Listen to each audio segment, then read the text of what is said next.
தனுசு உச்சத்தை தொடக்கூடிய நேரம் இதோ.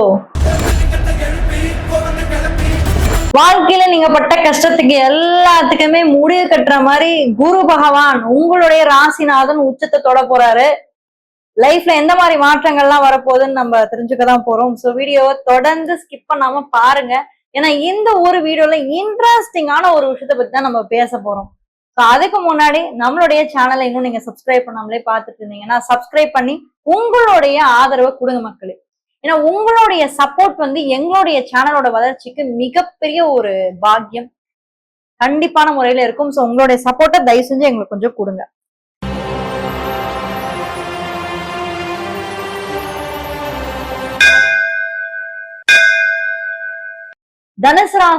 தனுசு ராசியோட அதிபதியே குரு பகவான் தாங்க. இந்த குரு பகவான் ஜூன் 1 தேதி அன்னைக்கு ராசிக்கு 8ஆம் இடம் சொல்லக்கூடிய அஷ்டமஸ்தானத்துல உங்களுக்கு உச்சமாறாரு. இதுக்கு முன்னாடி 7ஆம் வீட்டுல இருந்தாரு.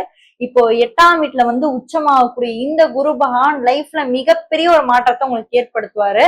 ஆனா அதுக்கு முன்னாடி நீங்க என்ன ராசியில பிறந்தீங்க, என்ன நட்சத்திரத்துல பிறந்தீங்க, உங்க லக்னம் என்னன்றது கூட நீங்க கீழே கமெண்ட் பண்ணீங்க அப்படின்னா நான் தெரிஞ்சுக்கிறேன். இந்த குரு பகவான் ஒருவேளை இப்ப நீங்க தனுசு ராசியில பிறக்கிறீங்க, ஆனா உங்க லக்னம் தனுசு லக்னமாவே இருக்கு. என்ன மாதிரி பலன்களை உங்களுக்கு குரு கொடுக்க போறார், என்ன மாதிரி மாற்றம்? ஏன்னா தனுசு அப்படின்றது காலச்சக்கரத்துடைய 9வது ஒரு ராசி. அந்த ராசியோட அதிபதி குரு. இது ஒரு நெருப்பு தத்துவ ராசி. ஆனா அந்த நெருப்பு தத்துவ ராசியில இருக்கக்கூடிய குரு பகவான் நீர் தத்துவ ராசியில தான் உச்சமாறாரு. அப்போ உங்க வாழ்க்கையில எதிர்பாராத மாற்றங்களை கண்டிப்பா நீங்க எதிர்பார்க்க தான் போறீங்க. உச்சத்தை தான் தொட போறீங்க. அது எதுவா இருந்தாலுமே சரி, தொழில்ல பெரிய லாபம் ஈட்டக்கூடிய ஒரு நெக்ஸ்ட் ஒரு 1 இயர் தொழில்ல மிகப்பெரிய ஒரு லாபத்தை ஈட்டுவீங்க. அதுவும் நீர் சம்பந்தமான தொழில். இன்னும் தெளிவா நீங்க சொல்லணும்னா இம்போர்ட் அண்ட் எக்ஸ்போர்ட் பண்றீங்க, வாட்டர் ரிலேட்டடா பிசினஸ் பண்றீங்க, லேண்ட் ரிலேட்டடா நீங்க அக்ரிகல்ச்சர் இதெல்லாம் சார்ந்து நீங்க பண்றீங்க. ரொம்ப ரொம்ப பாசிட்டிவான ஒரு டைம் பீரியடா உங்களுக்கு அமையும். முயற்சிகள் வெற்றி அடையக்கூடிய ஒரு வருடம் இந்த வருடம். நெக்ஸ்ட் இந்த இடத்துல பாருங்க, ராசி நெருப்பு, ஆனா லக்னம் நிலத்தத்துவ லக்னம். இந்த நிலத்தத்துவ லக்னத்துடைய 7ஆம் வீட்டுலதான் குரு பகவான் உச்சமாகுவாரு. 7ஆம் வீட்டுல இருந்து டைரக்டா உங்களுடைய லக்னத்தையே பாக்குறாரு. அப்ப எப்படி இருக்கும்? ரொம்பவே பாசிட்டிவா இருக்கும். உங்களோட லைஃப்ல உங்களோட வாழ்க்கை துணை மிகப்பெரிய ஒரு சப்போர்ட் சிஸ்டமா உங்க லைஃப்ல இருப்பாங்க. ஏன்னா லக்னத்துக்கு 7ஆம் வீட்டுல தான் குரு உச்சம் இல்லையா? அவங்களோட துணை உங்களுக்கு நிறைய இடத்துல ஹெல்ப் பண்ணும். அதே மாதிரி அவங்க துணைவியால உங்க லைஃப்ல ஒரு சேஞ்ச் உங்களுக்கு வரும். அது கரியரா இருந்தாலும் சரி, ரிலேஷன்ஷிப்பா இருந்தாலும் சரி, வாழ்க்கையில எதை தொட்டாலுமே ஒரு வெற்றி, ஒரு ஜெயம். அவங்கள முன்னாடி நிறுத்தி நீங்க பின்னாடி இருந்து எதை வேணாலும் பண்ணுங்க, லைஃப்ல வெற்றி மட்டும்தான். அடுத்து தனுசு ராசி, ஆனா லக்னம் கும்பம். இந்த இடத்துல தனுசு நெருப்பு தத்துவம். இன்னொரு பக்கம் கும்பம் லக்னம் பாருங்க, அது காற்று. இப்ப நெருப்பு காற்று இருக்கக்கூடிய இந்த இடத்துல ரொம்பவே சூப்பர் தான். ஃபயர் டக்குன்னு இதுவாகும். ஆனா குரு பகவான் நீர் தத்துவ ராசியில உச்சமாறாரு. கடகம் நீர் தத்துவ ராசி. இது உங்களுக்கு என்ன தெரியுது? லக்னத்துக்கு 6ஆம் பாவத்துல குரு வரும்போது என்ன நடக்குது அப்படின்னா, மிக மிக மிக முக்கியமான மாற்றம் உங்க லைஃப்ல நடக்கும். உங்களுக்கு இருக்கக்கூடிய எதிர்ப்புகளை விலக்கி வைப்பாரு. நீங்க பட்ட கஷ்டத்துக்கும் துன்பத்துக்கும் துயரத்துக்கும் ஒரு ஃபுல் ஸ்டாப் வைக்க போறாரு. உச்சத்தை தொட போறீங்க. இன்னும் சிம்பிளா சொல்லணும்னா, இந்த தனுசு ராசியில கும்ப லக்னத்துல பிறக்கிறவங்க உச்சத்தை தொடக்கூடிய காலகட்டம் தான் அடுத்த 1 வருஷம். கவலையே வேணாம். எதை தொட்டாலுமே உங்க லைஃப்ல நல்லதா இருக்கும். அது ரிலேஷன்ஷிப்ல முக்கிய முடிவு எடுத்து திருமண உறவு வரைக்கும் நீங்க எடுத்துட்டு போவீங்க. லவ் பண்றவங்களுக்கு ஒரு நல்ல ஒரு ஆப்பர்ச்சுனிட்டி நெக்ஸ்ட் ஒரு 1 இயர். அடுத்து தனுசு ராசி மீன லக்னம். இந்த காம்போ எப்படி இருக்கு? மீன லக்னத்தோட அதிபதி தான் குரு பகவான். அந்த குரு பகவான் தான் இப்போ உங்களுக்கு உச்சம் மாறாரு. எதுவும் எங்க 5ஆம் பாவத்துல உச்சம் மாறாரு. 5ஆம் பாவம் அப்படின்றது உங்களுடைய குழந்தைகள் ஸ்தானம். குழந்தைங்களுக்காக இன்வெஸ்ட்மெண்ட் பண்ண போறீங்க. நெக்ஸ்ட் ஒரு 1 இயர் அவங்களோட தேவைகளை பூர்த்தி பண்ண போறீங்க. அவங்களுக்காக இன்வெஸ்ட்மெண்ட் பண்ண போறீங்க. வாழ்க்கையில முக்கிய முடிவுகள் நீங்க அவங்களுக்காக தான் எடுக்க போறீங்க.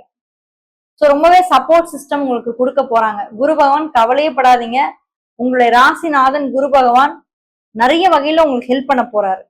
என்ன ஒரு விஷயத்துல நீங்க கேர்ஃபுல்லா இருக்கணும் அப்படின்னா, 5ஆம் இடத்துல வரக்கூடிய குரு பகவான் உங்களை ரொம்ப ஸ்ட்ரிக்டா வச்சிருப்பாரு, ரொம்ப டிசிப்ளினா ஆக்குவாரு, ஒழுக்கமா. ஏன்னா ஆல்ரெடி நம்மளுக்கு மீனத்துலதான் சனி உட்காந்துருக்காருல்ல, லக்னத்து மேல சனி உட்காந்துருக்காரு, ரொம்ப ஸ்ட்ரிக்டா டிசிப்ளினா உங்களை வந்து வச்சிருப்பாரு அடுத்த ஒரு 1 இயர்.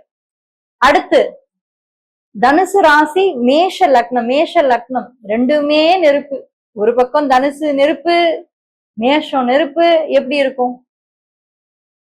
மேஷத்தை பொறுத்த வரைக்கும் பாத்தீங்கன்னா, மேஷ லக்னத்துக்கு 4ஆம் பாவத்துல குரு வந்து உச்சம்.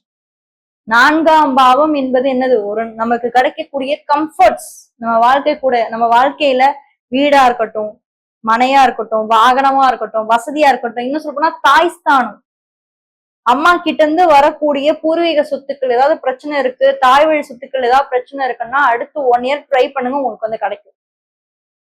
அம்மாவோட இருக்கக்கூடிய உறவு நல்லா இருக்கும், அவங்க கிட்ட இருந்து உங்களுக்கு நிறைய ஹெல்ப் கிடைக்கும்.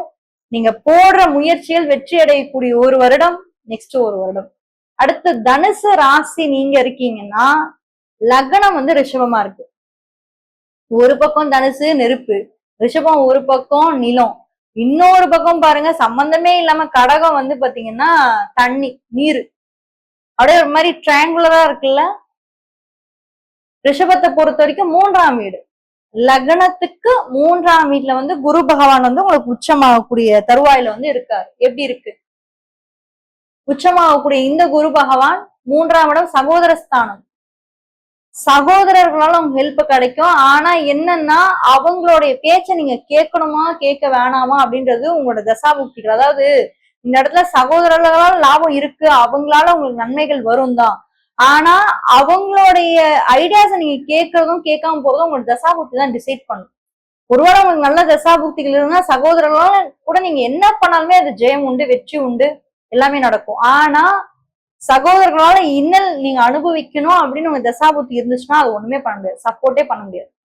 இல்ல அது மட்டும் நீங்க பாத்துக்கோங்க. லக்னம், இப்போ உங்க லக்னம் வந்து மிதுனமா இருக்கு, ஆனா ராசி வந்து தனுசா இருக்குன்னா சூப்பரோ சூப்பர்.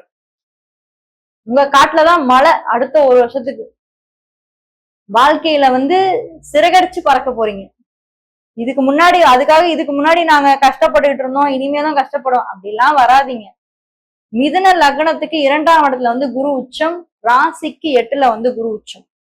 மறைமுகமான சொத்து சேர்க்கிறது, நிறைய பெரிய பெரிய ஆட்களோட உங்களுக்கு வந்து உறவு ஏற்படுறது, நிறைய வாழ்க்கையில பெரிய பெரிய மாற்றங்கள் எல்லாமே இந்த நெக்ஸ்ட் ஒரு 1 இயர் நடக்கும். தனுசு ராசி கடக லக்னம், இந்த காம்பினேஷன் எப்படி இருக்கு? 8ஆம் இடம், ராசிக்கு 8ஆம் வீட்டுல வந்து இப்போ வந்து குரு வந்து உச்சமாறாரு. ஆனா அது வந்து உங்களுக்கு கடக லக்னமா அமையுதுன்னா, இந்த இடத்துல நீங்க கவனமா பாருங்க, லக்னத்தின் மேல வந்து குரு வந்து உட்கார்றாரு. எல்லாருமே உங்களை இனிமே மதிக்க ஆரம்பிப்பாங்க. உங்களுடைய சொல் வந்து இனிமே எடுபடும். நீங்க வந்து டீச்சிங் ப்ரொஃபஷன்ல இருக்கீங்க, ஏன்னா குருனாலே ஒரு டீச்சர் தான். ஸோ டீச்சிங் ப்ரொஃபஷன்ல ஆசிரியரா இருக்கீங்க, இந்த மாதிரிலாம் இருக்கீங்க, அட்வைசரா இருக்கீங்க, ஒரு கம்பெனில பெரிய ஒரு ரோல்ல இருக்கீங்கன்னா சூப்பர் டூப்பரான ஹிட், ரிலேஷன்ஷிப் நல்லாவே இருக்கும். அடுத்து ஒரு 1 இயர் உங்களுக்கு சூப்பராகவே இருக்கும், ஒன்றும் பிரச்சனை இல்லை. தனுசு லக்னமா இருக்கீங்க, ஆனா தனுசு ராசியா இருக்கீங்க, ஆனா லக்னம் வந்து உங்களுக்கு சிம்மமா இருக்கு, சிம்ம லக்னமா இருக்கு அப்படின்னா எப்படி இருக்க போகுது நெக்ஸ்ட் ஒரு 1 இயர்? சிம்மத்தை பொறுத்த வரைக்கும் லக்னத்துக்கு 12ஆம் இடத்துல குரு, லக்னத்துக்கு 12ஆம் இடத்துல குரு வந்தாலே நம்ம ஒரு விஷயத்துல நம்ம ரொம்ப கேர்ஃபுல்லா இருக்கணும். என்னன்னா, நம்ம சரியாதான் இருப்போம், ஆனா நம்ம கிட்ட பேசுறவங்க பழகுறவங்க வந்து அவங்களோட எண்ணத்துக்காகவும் நோக்கத்துக்காகவும் நம்ம கிட்ட வருவாங்க, அவங்களோட தேவைகளுக்காகவும் நம்ம கிட்ட வருவாங்க. அதுல மட்டும் நீங்க கொஞ்சம் கேர்ஃபுல்லா இருங்க. யாரையுமே கண்மூடித்தனமா நம்பிடாதீங்க. ஏன்னா சிம்மம் வந்து எல்லாத்தையுமே வந்து கேட்டது எல்லாத்தையுமே கொடுத்துரும். அதனால யாரையுமே நம்பிடாது அந்த ஒரு விஷயம். மற்றபடி உங்களோட கெரியரா இருக்கட்டும், உங்களோட ரிலேஷன்ஷிப்பா இருக்கட்டும், இது எல்லாமே சூப்பரா தான் இருக்கு. அடுத்து தனுசு ராசியா இருக்குன்னா, கன்னி லக்னமா இருக்குன்னா எப்படி இருக்கும்? கன்னி லக்னத்தை பொறுத்த வரைக்குமே குரு பகவான் அவயோகாதிபதி தான் நான் சொல்லுவேன். பெருசா நன்மைகள் செய்யக்கூடிய இடத்துல அவர் இல்ல. நீங்க ஏதாவது ஒரு முயற்சி பண்றீங்க அப்படின்னா கூட நீங்க வந்து கொஞ்சம் பொறுமையா ஒரு வருஷம் கழிச்சு முயற்சி பண்ணுங்க. இப்போ அதுக்கான சாத்தியக்கூறுகளே இல்லை. கரியர்லயும் ஆஸ் யூஷுவல் நார்மலா தான் போவோம், அந்த ஒரு ஹைப் எல்லாம் உங்களுக்கு இருக்காது இந்த வருடம் மட்டும். அடுத்து தனுசு ராசி, ஆனா உங்க லக்னம் வந்து துலா லக்னமா இருக்கு. எப்படி இருக்கும்? துலா லக்னத்துக்கு இப்ப வந்து 10ஆம் இடத்துல வந்து சனி வந்து அமர்ந்திருக்காரு. அதே மாதிரி தனுசு ராசி குரு பகவான் தான் 10க்கு வந்திருக்காரு, ராசி நாதனே வந்து 10க்கு வந்திருக்காரு. யார என்னங்க பதவி உயர்வு தாங்க, அதை தாண்டி வேற எதுவுமே இப்ப நான் சொல்ல முடியாது. சூப்பரா இருக்கு. அடுத்து தனுசு ராசி, ஆனா லக்னம் வந்து உங்களுக்கு விருட்சகமா இருக்கு. எப்படி இருக்கும்? விருட்சகம் அப்படின்றது தனுசு ராசிக்கு 12ஆம் வீடு, விரைய வீடு இல்ல. சோ விரை வீடா இருக்கும் போது நிறைய ஹாஸ்பிட்டல் செலவு எல்லாமே வரும் அடுத்த ஒரு வருஷத்துக்கு. வயதானவங்க 40ல இருந்து 60 வயசுல இருக்கவங்க உங்களுடைய ஹெல்த் கொஞ்சம் பராமரிக்கிற டைம் பீரியடு. மற்றபடி கரியரு, ரிலேஷன்ஷிப் இதுல எல்லாத்துலயுமே வந்து முக்கியத்துவம் கொடுப்பீங்க. எது எது யார் யாருக்கு என்னென்ன தேவை எல்லாத்தையுமே செஞ்சு ஒரு ஒரு விஷயத்துக்குள்ள நீங்க வருவீங்க. பட் ஹெல்த் வைஸ் கொஞ்சம் பார்த்துக்கணும். மொத்தத்துல தனுசு ராசியை பொறுத்த வரைக்கும் ராசி நாதனான குரு பகவான் உங்களுடைய ராசிக்கு 8ஆம் இடத்துல மறைஞ்சு சூப்பரான ஒரு டிரான்ஸ்பர்மேஷன் உங்க லைஃப்ல வந்து கொடுக்க போறாரு. அது நல்லதே நடக்கதான் போகுது. விருச்சக ராசி பத்தி தெரிஞ்சுக்கணும்னா இந்த வீடியோல ஃபர்ஸ்ட் கமெண்ட்ல ஃபர்ஸ்ட் லிங்க்ல கொடுத்துருக்கேன், மறக்காம அதையும் போய் செக் பண்ணுங்க. யாராவது ஒரு ஃப்ரெண்டுக்கு இந்த வீடியோ ஷேர் பண்ணி ஹெல்ப் பண்ணணும்னு நினைச்சீங்கன்னா மறக்காம ஷேர் பண்ணி ஹெல்ப் பண்ணுங்க. உங்களுக்கு என்கிட்ட இருந்து கன்சல்டேஷன்ஸ் வேணும்னு நினைச்சீங்கன்னா என்னோட வாட்ஸ்அப் நம்பர் மூலமா உங்களோட டீடைல்ஸ் நீங்க அனுப்பி வச்சு உங்களுக்கான கேள்விகளை கேட்டு தெரிஞ்சுக்கலாம். தேங்க்யூ.